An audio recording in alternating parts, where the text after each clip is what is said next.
ये खबर स्वात से, जिसके इलाके मदियन में तौहीन मजहब के इल्जाम में हुजूम के हाथों सयाह के कत्ल में मुलविस 49 में से 14 मुल्जिमान गिरफ्तार कर लिए गए। तमाम अफराद के नाम FIR में शामिल हैं। गिरफ्तार किए जाने वालों में मरकजी मुल्जिम भी शामिल है।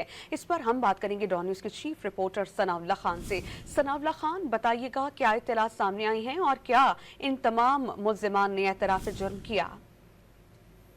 देखिए, जो KP हुकूमत के आला काम है, उनसे हमारी बात हुई है। उन्होंने कहा पूरा दिन गुज़श्ता रोज इस हवाले से ऑपरेशन जारी रहा और इस वाक़े में जितने भी FIR में, जिस तरह आपने बताया 100 कितने अफराद थे, 49 अफराद थे, सॉरी, उन तमाम की तलाश जारी रही और छापे मारे गए हैं। और पुलिस की स्पेशल फोर्स जो है टीम तश्कील दी गई है जो ये काम कर रही है।